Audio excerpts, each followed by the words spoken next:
on findings being published in a new book out today on the Shroud of Turin. That's the linen cloth believed to bear Jesus' imprint as he was being prepared for burial. And now there's new research that may disprove the claim of people who've said it's an elaborate fake. ABC's Paula Ferris is here now with the latest. Paula. And it is rare that we get a glimpse of the shroud. The Shroud of Turin, one of the rarest pieces of history, will be on display this weekend in a special televised viewing on Italian state TV Saturday. The exclusive screening is said to be Pope Benedict XVI's parting gift to the Catholic Church. This weekend, for the first time in 40 years, billions of people will be getting a rare televised glimpse at one of the world's greatest unsolved mysteries, the Shroud of Turin. Millions believe this to be the image of Jesus, rarely on display. The shroud will be on TV and in the palm of your hand. And now, coming on the heels of Good Friday, new life is being breathed into the Shroud of Turin. Just this week, a new app launched, taking the shroud worldwide and into the digital age for the first time, all while new research says the shroud could very well be the real thing. This 14-foot-long linen cloth is believed to have covered Jesus Christ's crucified body 2,000 years ago. The fabric is covered in bloodstains, dirt, and watermarks, and displays an actual imprint of a man's face. There was no portrait made of Jesus, so really the shroud still remains the best single thing that we have. Non-believers know the cloth as the Fraud of Turin. Over the past century, scientists have used methods such as carbon dating to test the authenticity of the fabric, most recently determining it to be a medieval forgery. But in a new book, scientists at Padua University in northern Italy say they've unraveled that claim. Still, it's not just seeing, it's believing that makes the difference. Now, the Vatican does not have a position on the shroud's authenticity. However, a previous Pope wrote the shroud was, quote, a truly mysterious image which no human artistry was capable of producing. Lara, but we have the book, the broadcast, and now the app.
Just an hour north of Moab, Utah, up a desolate canyon, are the Sago petroglyphs and the Sago ghost town.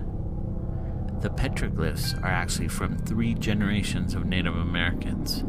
Not 3 different generations, but 3 different cultures of Native Americans. Starting 6,000 years ago, they drew these images on these rock face.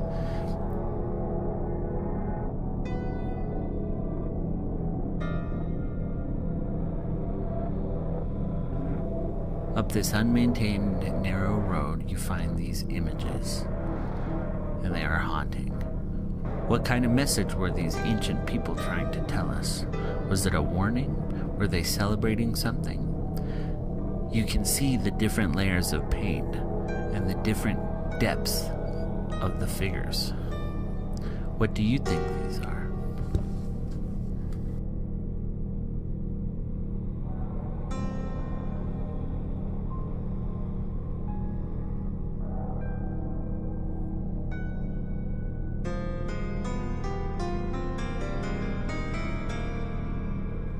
Not only do these figures haunt this landscape, there's this incredible sound.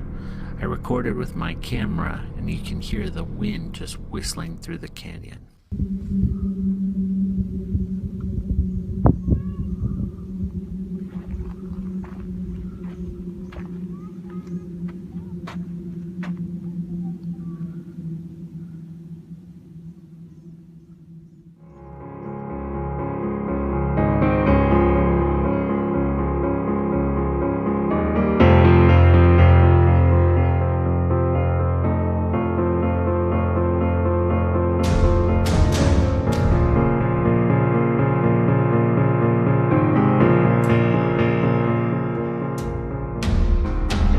Far at the 18th century Shepherd's Monument in Staffordshire, England, and you might take it as nothing more than a sculpted recreation of Nicholas Poussin's famous painting, Arcadian Shepherds. Look closer, though, and you'll notice a curious sequence of letters, Daovave, a code that has eluded cipherman for over 250 years. Though the identity of the code carver remains a mystery, some have speculated that the code could be a clue left behind by the Knights Templar about the whereabouts of the Holy Grail. Many of the world's greatest minds have tried to crack the code and failed, including Charles Dickens and Charles Darwin.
Triangle, also known as the Devil's Triangle, stretches between Puerto Rico, Miami, and Bermuda, an area of 500,000 square miles. Barely a month goes by without a boat or plane vanishing without a trace. In the last 100 years, thousands of people have lost their lives here. And no one is really sure why.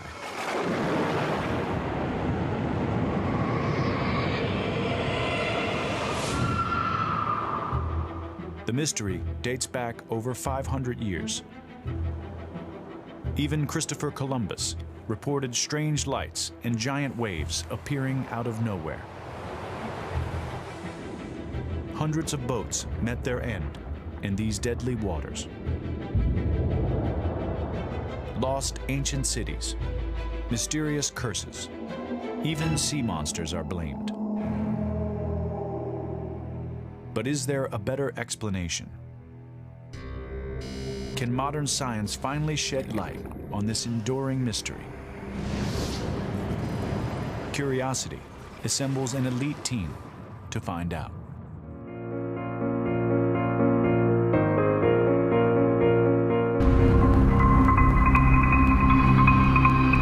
Ica, Peru.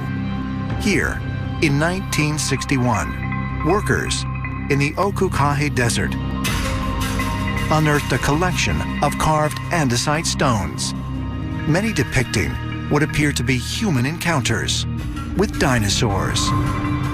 And since then, approximately 50,000 of these mysterious stones have been found across the region. I have photographed some 100 of it in a collection in the city of Ica. And there was an old Professor Dr. Cabrera. The Indians brought him stones from all over the country of Peru. And on these stones you see fantastic engravings. Peruvian physician Javier Cabrera began researching what had become known as the Ica stones in 1966. Ranging in size from small pebbles to large boulders, Dr. Cabrera's museum preserves over 20,000 of the strange rock carvings. All dinosaurs died about 60 million of years ago. So normally, no human being should ever have seen a dinosaur. But there are wonderful pictures, engravings on stone where you see humans and dinosaurs together. Sometimes the humans are even riding on the back of the dinosaurs. Although many ancient astronaut theorists believe the stones date from the 5th century BC to the early 13th century AD, there are those in the scientific community who remain skeptical about their origin. But consider this. Just the enormous number of stones would have required that an artist carve more than 1,000 of them a year, every year, for 45 years. But even if the Ica stones are proven to be real, more questions remain.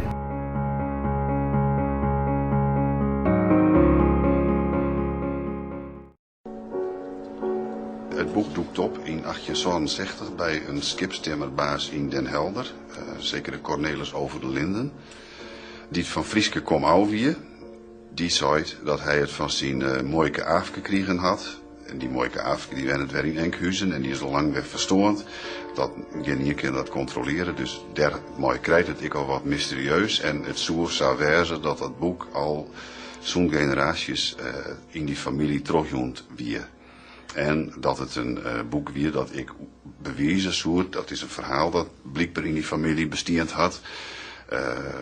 Dat bewezen soort dat die familie van adellijke Frieske kom ouwie.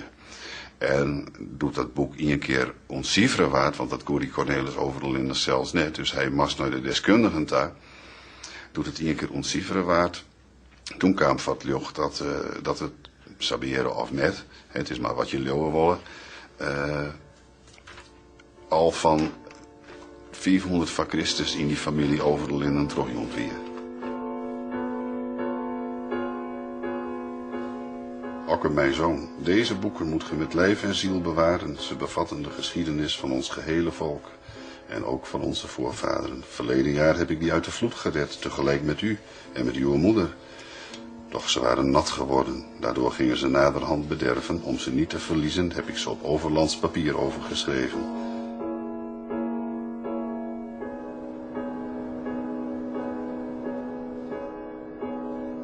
Het is net zo van je slaat het iepen is joggen wat het is. Nee, krijg doorsom. Je moet er echt op studeren. Je erachter komen wat het is. Maar in elk geval zat het in de eerste periode altijd opvetten is als een skiernis van de Friezen. En die skiernis die zou rennen van ongeveer, van voor 2000 van Christus en ongeveer 50 van Christus. En dat gaat over het verhaal dat erachter zit is dat van een heel heegsteende, blanke beschaving, die het net al in Friesland is, maar die het heel Europa beslacht. En die beschaving die zou dan stadig aan veroveren wijzen terug volkeren die wij wel kennen. Bijvoorbeeld de Grieken of de Romeinen en benamen worden neemt Finnen en Magyaren. En benammen we rekneemt Golen en Feniciërs. En die zonen zastaren gewoon de Friezen in het hok waarom treunt ha. En het hok is dan het Sint-Wurgen Friesland.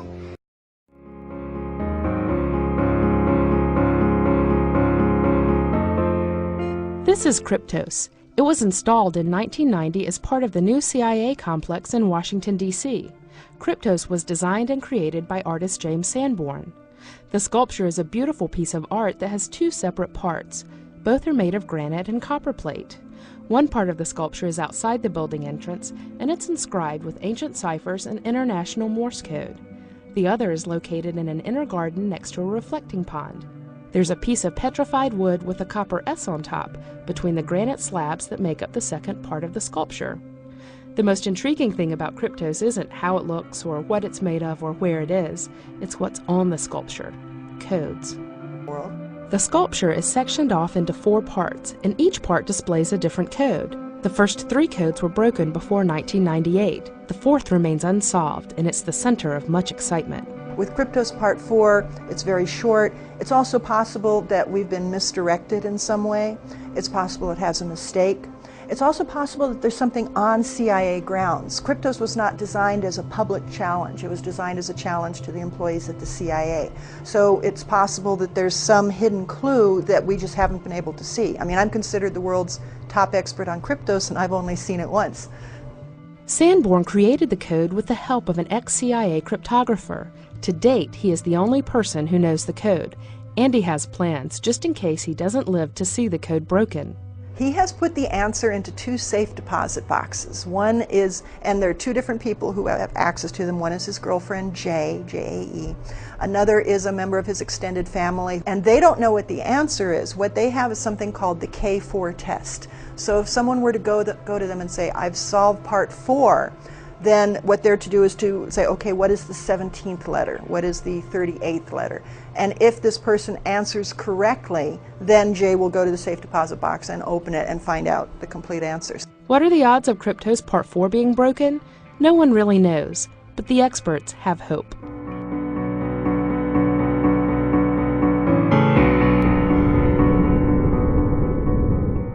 It is said that in 1938, Dr. Chi Pu-tai led an expedition into the caves of Bayan Kara-Ula in China, caves that held traces of an ancient culture which once occupied them. Buried under a thick covering of dust were 716 strange stone discs that mysteriously resembled phonograph records. These ancient artifacts became known as the Dropa stones. They are claimed to be 30 centimeters in diameter and have a circle cut into their centers. Around the discs are 2 grooves, and they have been dated to be around 12,000 years old. The 2 grooves are said to be composed of tiny hieroglyphics that tell a strange story.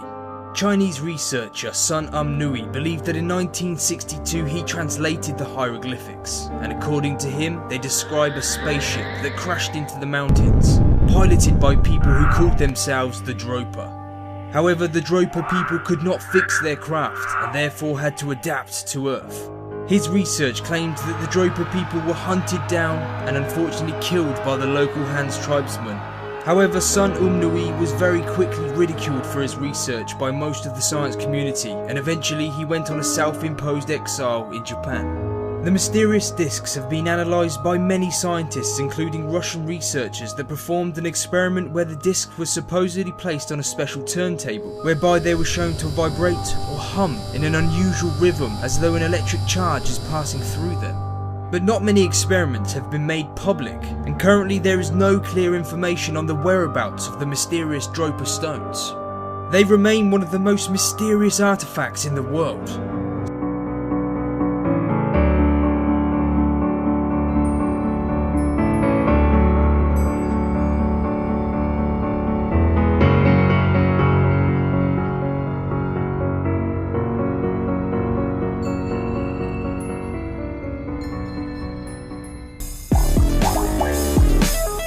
Almost everyone is aware of the famous Moai statues of Easter Island, but there are other artifacts associated with the place that also have unanswered questions surrounding them. First recorded by Catholic missionary Eugene Era just after 1864, a total of 24 wooden carvings have been found, all containing a system of glyphs, dubbed Ronga-Onga glyphs, which are believed to be writing or a form of proto-writing. To date, nobody has been able to definitively decipher them despite several attempts and a possible identification of calendric and genealogical information. If the glyphs do turn out to be writing, they may represent one of only 3 or 4 times in human history that writing was invented independently. Some scholars believe that deciphering the glyphs may provide answers as to why the early civilization of Easter Island collapsed. Others believe the glyphs are not true writing at all but serve as memory aids or are purely decorative. The script may have been in use as late as the 1860s and might have been influenced by early Spanish explorers. Whatever its origins, it quickly fell out of use through a combination of plague introduced by the explorers and Easter Islanders switching to Spanish after the missionaries arrived. Some scholars believe that only the village elders or religious elders made use of the script, which could help explain the swiftness of its disappearance.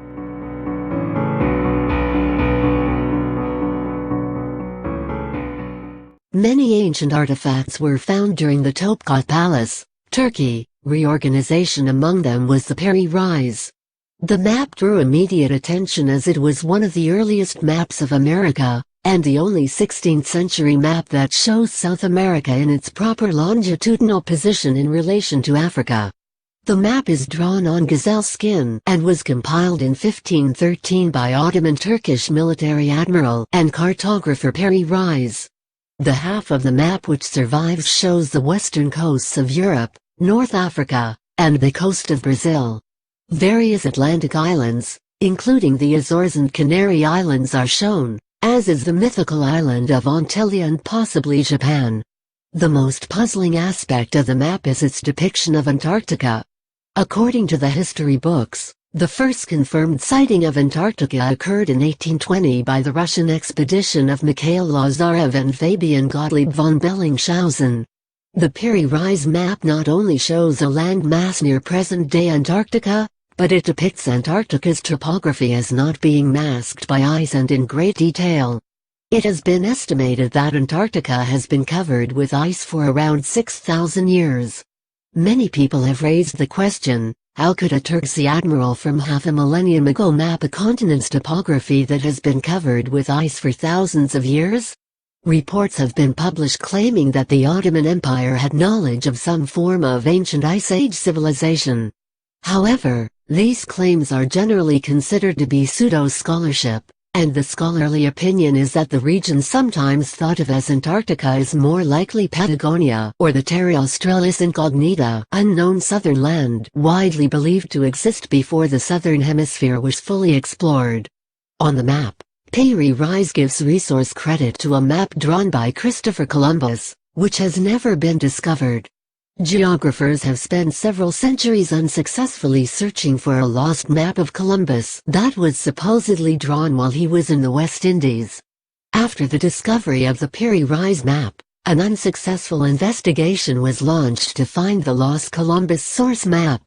The historical importance of the Peri Rise map lies in its demonstration of the extent of Portuguese knowledge of the New World in 1510.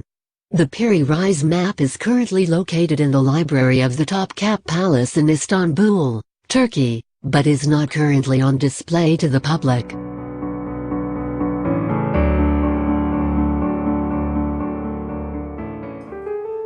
What the Voynich manuscript is very difficult to say, because nobody has been able to read a word of it for 400 and some years. Let's just start by assuming this thing is what it is, which is something we cannot read. It has an incredibly careful and precise form of writing in a script that nobody has any idea what it means or how it works or even if it means. So that is the puzzle. What is this thing? Where did it come from? Why was it made?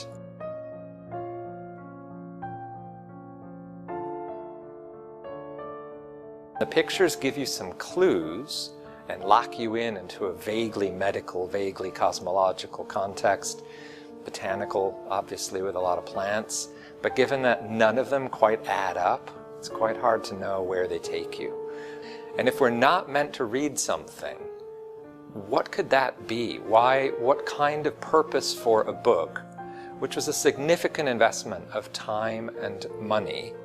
I mean, this is not a cheap production. Why would somebody do that and make it illegible?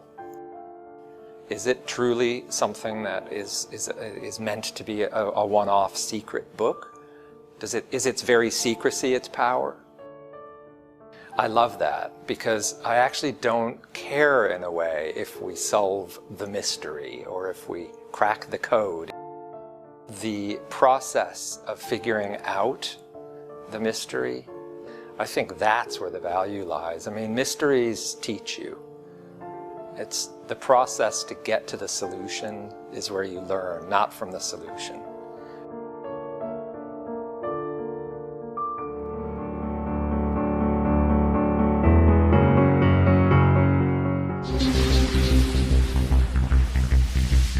Stonehenge.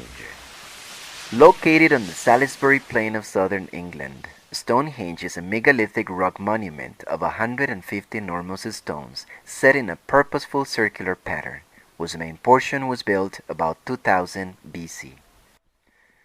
Stonehenge is one of the most famous archaeological sites in the world. It is composed of a circular setting of large standing stones set within earthworks. This outside circle, whose diameter is about 30 meters, includes 17 enormous upright trimmed stones of hard sandstone called sarsen, some paired with a lintel over the top. Inside the circle are 5 more paired and lintel stones of sarsen called trilithons, each of these weighing 50 to 60 tons, and the tallest 7 meters high.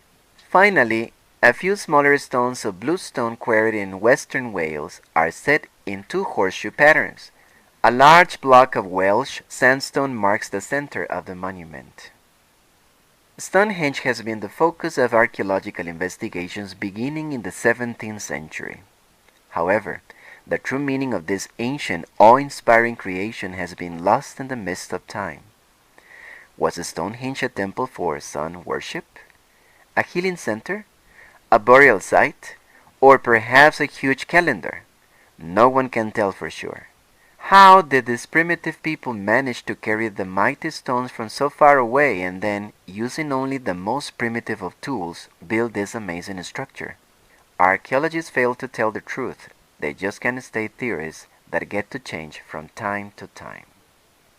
While the real significance of Stonehenge is very much under debate by experts, most theories suggest that the site was built for ceremonial use. Archaeological evidence has indicated that the monument is astronomically aligned, placing particular significance on solstice and equinox points. There has been some speculation as to whether the monument could have been used to predict solar and lunar eclipses. In addition, many scientists believe that Stonehenge could have had some spiritual meaning and ritual uses for the prehistoric people who built it. I'm in the British Museum, after hours when all the visitors have gone, and over here is the Rosetta Stone. It was the key to understanding Egyptian hieroglyphics, and it is one of the most precious and valuable treasures of the British Museum. Okay, this isn't the actual Rosetta Stone. That's locked away in an incredibly well-secured cabinet on the other side of the Great Court.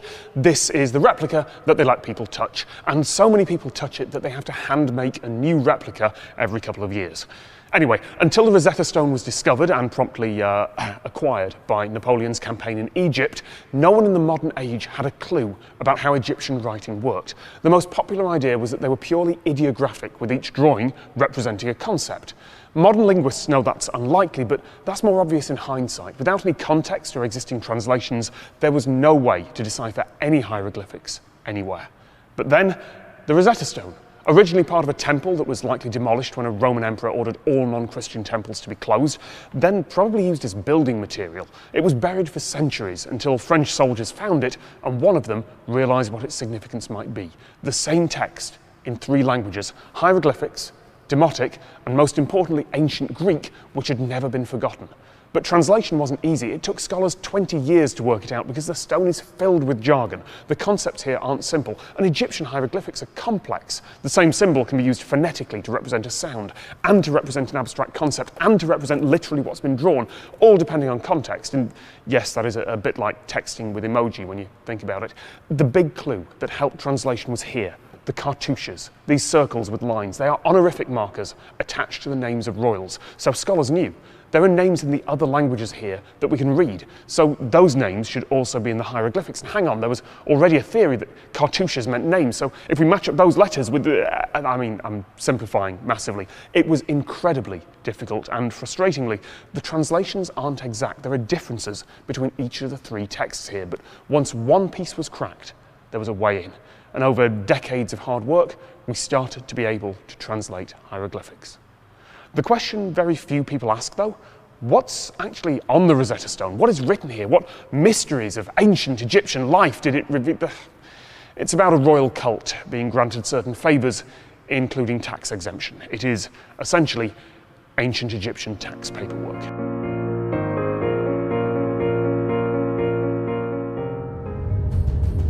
According to some ancient manuscripts, the cup Jesus used at the Last Supper, the Holy Grail, was kept and worshipped in the Holy Sepulchre Church in Jerusalem.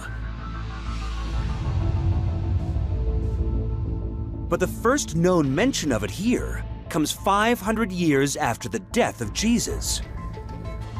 So what happened to it after the Last Supper? Would the disciples have recognized its importance at the time?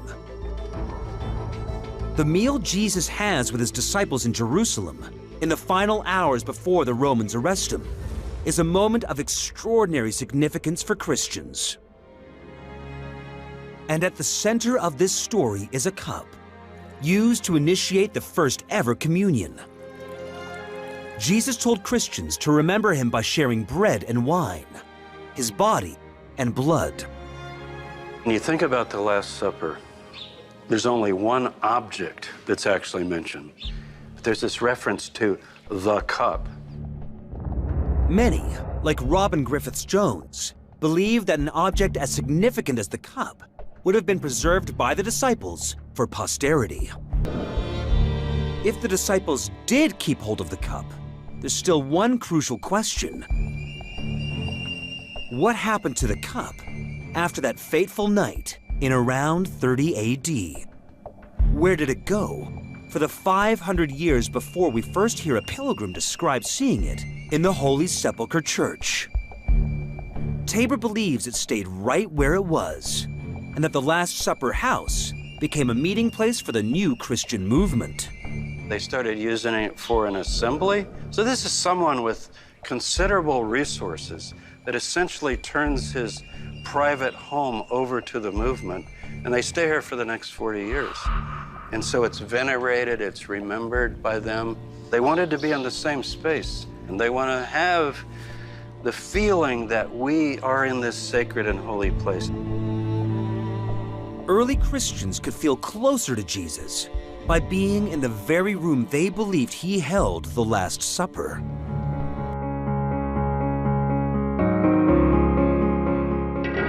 Why did church authorities edit the Bible?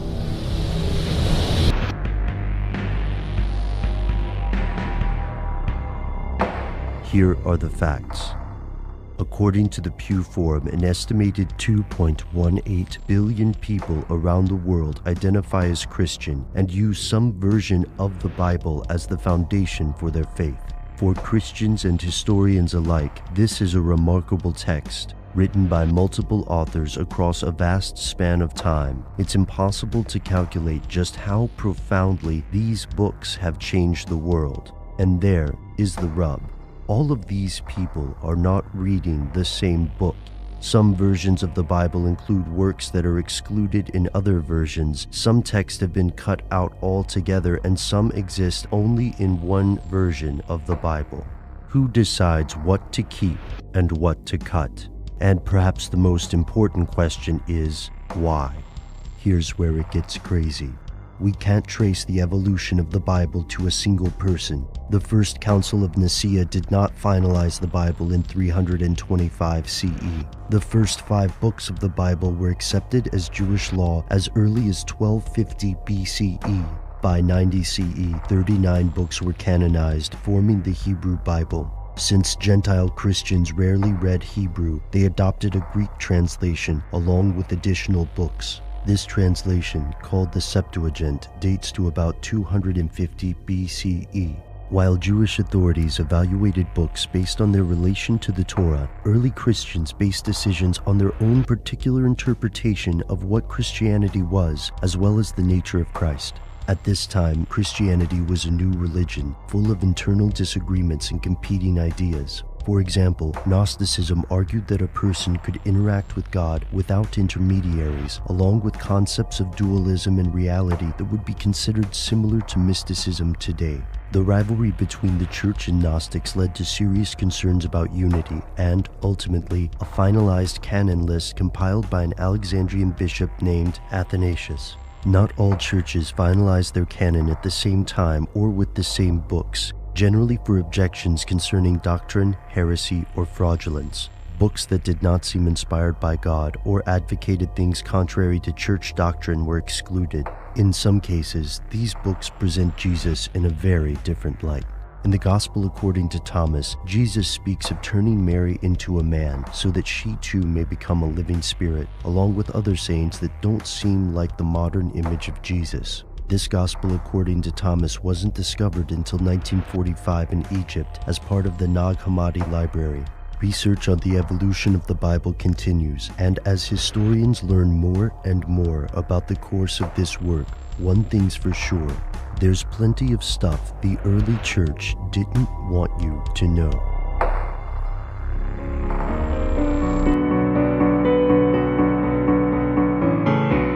Why did God take Enoch and Elijah to heaven without them dying? According to the Bible, Enoch and Elijah were the only 2 people God took to heaven without their dying. Genesis 5 verse 24 tells us, Enoch walked with God, and he was no more, because God took him away.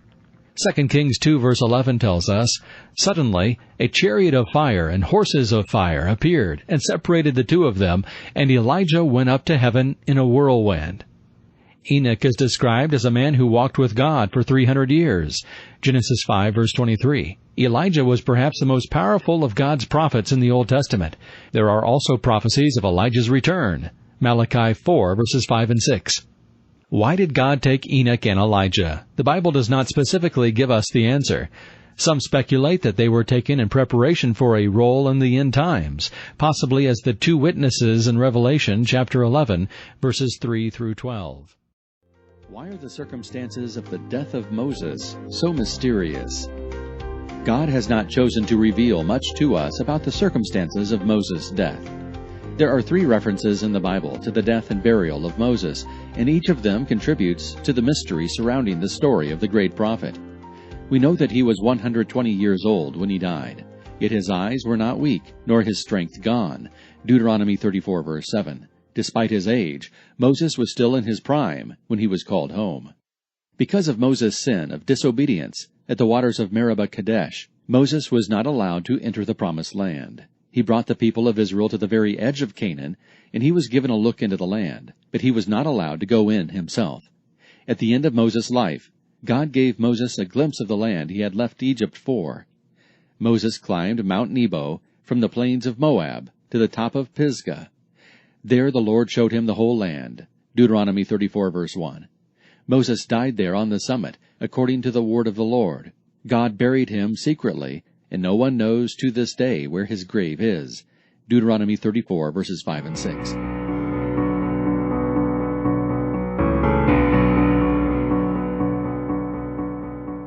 Looked at this first verse in the Bible, what struck you about there being a start to the physical universe? Well, I was curious.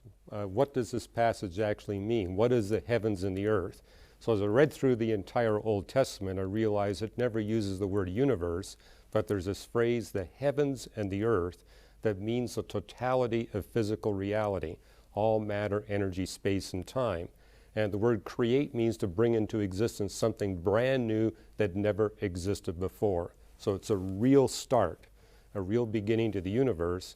And then you go to the New Testament, and Hebrews 11:3 declares that the universe that we can detect did not come from that which we can detect. Well, we humans can detect matter, energy, space, and time. So it's telling us there's a God beyond space and time that created this universe with a specific beginning a finite time ago. The birth of the universe, the Big Bang, was over in a flash. But the death of our universe will take almost forever. That great philosopher of the Western world, Woody Allen, once said, "Eternity is an awful long time, especially toward the end." Figuring out how our universe will end is as dark a mystery as the Big Bang. It could collapse back in on itself, like a balloon when the air is let out.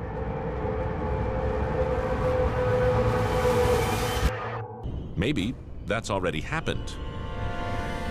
And we're just one in a long line of universes. Personally, I believe in continual genesis. That is, there's a never-ending process whereby universes collide, split apart, give birth to new universes, perhaps with the different laws of physics within each universe.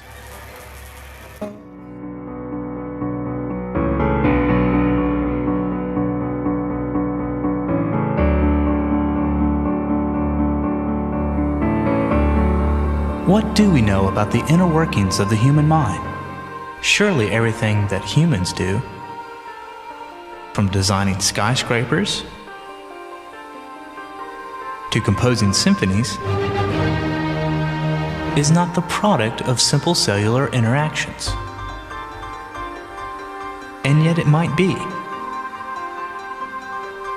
Because everything that humans do, or think, or feel, is a result of these basic units of brain structure, the neurons. The human brain contains more than 100 billion neurons. Just like a single ant could never build an anthill, a single neuron can't think or feel or remember. A neuron's power is a result of its connections to other neurons. Each neuron is connected to as many as 1,000 of its neighbors. These trillions of connections provide the playing field upon which the complex activity of the brain takes place. Each neuron can turn its neighbors on or off depending on the signal it sends. And the resulting stable patterns of neuron firing represents memories, and images, and thoughts. We don't yet understand the relationship between neural activity and mental experience. We don't know what the precise pattern of memory or an image or a thought looks like. We don't yet know how to read the cerebral code of the neurons, but progress is being made. We can now watch exactly how various stimuli and memories cause the firing of hundreds of neurons. Perhaps these techniques will allow us to work our way up from the activity of a few neurons to see the structure that emerges from the whole.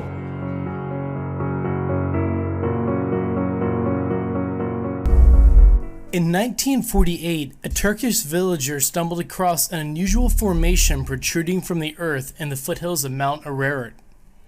A recent earthquake had been triggered, and a series of mudslides in the area forced the ancient remains of Noah's Ark to the surface. The Bible tells us the Ark's precise dimensions and that it settled in the mountains of Ararat after the Great Flood. Archaeologists and missionaries have been scouring greater Mount Ararat for centuries, several miles away from the foothills where it was found on Mount Chudhi, which translates in the native Kurdish language to First Mountain. The Bible also tells us that, quote, Noah lived after the flood 350 years, unquote. He must have lived somewhere, and it turns out that we found that too. In 1997, analysis of aerial photographs accurately identified the original landing place of the Ark, upstream of the mudflow it was found in. Surrounding the landing site are the remains of an ancient settlement with the ruins of over 1,000 houses and buildings, presumably Mesha Naksuan, the long-lost city of Noah. Official investigations have revealed the most astounding evidence of all. Thousands and thousands of ancient graves surround the city, perhaps over 1 million of them. It seems that our post-Diluvian ancestors must have been returning to Naxuan for centuries to bury their dead in this hollowed ground. It really makes you wonder, if there is archaeological evidence to support the fact that Noah's Ark existed, as well as the city he built following the Great Flood, just what caused it in the first place? And what was the reasoning for doing so? Why are over 1 million graves buried at the site, and what compelled so many people to do so?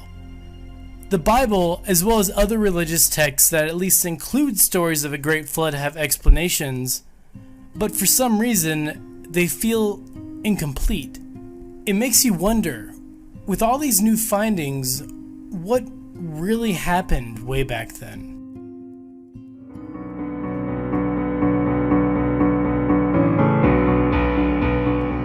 What is the location of the Garden of Eden?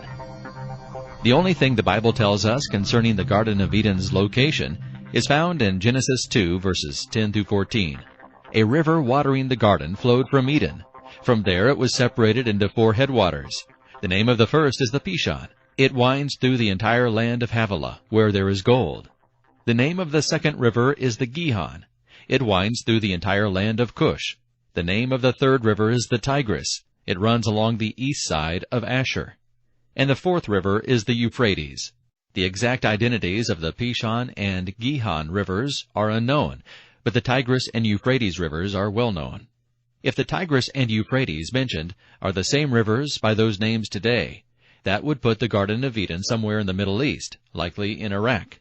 It cannot be mere coincidence that the Middle East region is where the planet was most lush, the place where the Garden of Eden was.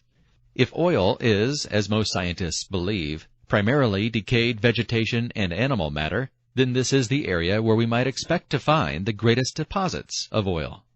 Since the garden was the epitome of perfection, it stands to reason that the decomposition of the earth's most perfect and lush organic materials would produce vast stores of the earth's best oil. People have searched for the Garden of Eden for centuries, to no avail. There are various locations that people claim as the original location of the Garden of Eden, but we cannot be sure. What happened to the Garden of Eden? The Bible does not specifically say. It is likely that the Garden of Eden was completely destroyed in the flood, or that it lies decomposing into oil, buried beneath centuries of sand deposits.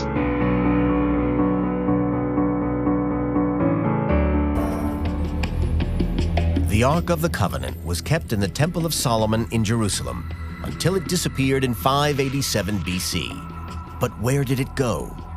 Adventurers, relic hunters, and even the Nazis have hunted for it, but it's never been found. Ethiopian Christians claim that it was brought to their country by Menelik, the son of the Queen of Sheba, who stole it from King Solomon's temple in Jerusalem.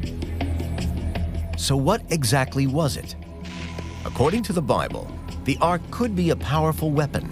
When it was carried into the River Jordan, it said that the waters parted. And when the Ark was paraded around the walls of the city of Jericho, they were shaken to the ground.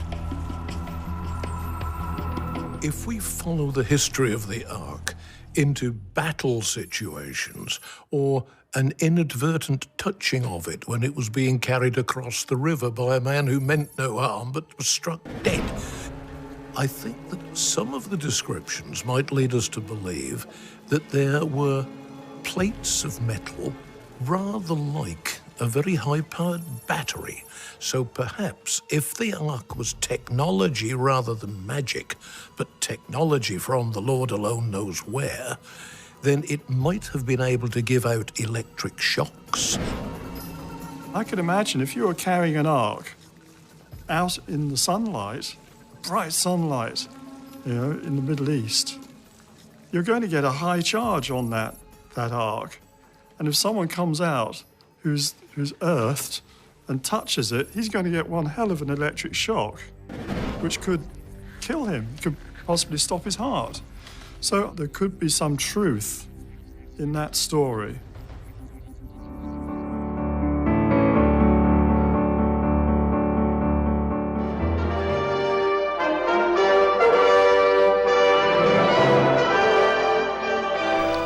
According to the Holy Bible, from the first man Adam up to Jesus Christ, there were only 75 generations, which adds up to about 4,000 years. Just add another 2,000 years and here we are in the 21st century. Does that mean there is only 6,000 years to our human history?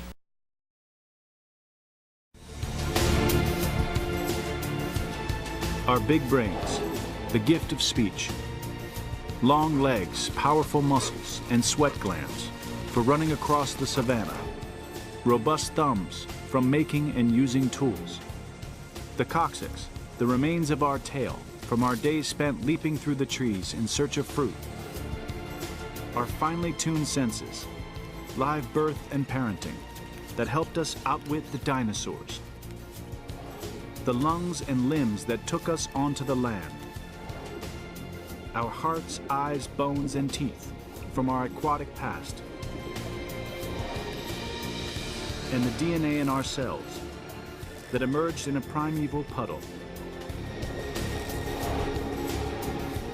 We are one of 10 billion or more species that have evolved on this planet.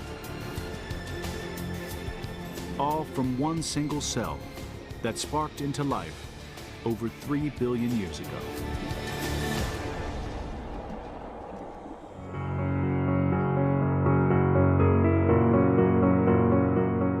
For scientific minds, religious subjects may seem ridiculous, but when they are considered by a scientist, it feels unusual. Theoretical physicist Michio Kaku claims to have created a theory that may point to the existence of God. The information created uproar in the scientific community. Michio Kaku is considered one of the most important scientists of today. He is one of the developers of the revolutionary string theory, which is highly respected around the world. To come to his conclusions, the physicist made use of what he calls primitive semi-radius tachyons. Tachyons are theoretical particles capable of unsticking the universe matter or vacuum space between matter particles, leaving everything free from the influences of the surrounding universe. A tachyon or tachyonic particle is a hypothetical particle that always moves faster than light. The word comes from the Greek tachys, meaning swift, quick, fast, rapid, and was coined by Gerald Feinberg. Most physicists think that faster-than-light particles cannot exist because they are not consistent with the known laws of physics. If such particles did exist, they could be used to build a tachyonic anti-telephone and send signals faster than light, which, according to special relativity, would lead to violations of causality. Potentially consistent theories that allow faster-than-light particles include those that break Lorentz invariance, the symmetry underlying special relativity, so that the speed of light is not a barrier. Although the technology to detect the true tachyon particles is still far from being achieved, and despite theoretical arguments against the existence of faster-than-light particle, experiments have been conducted to search for them. The semi-ray used by Kaku has a few theoretical properties of these particles, which are able to create the effect of the real tachyon as it is hypothesized. However, this does not work on a subatomic scale. After conducting the tests, Kaku came to the conclusion that we live in a matrix. I have concluded that we are in a world made by rules created by an intelligence, he affirmed. And he added, to me it is clear that we exist in a plan which is governed by rules that were created, shaped by a universal intelligence and not by chance.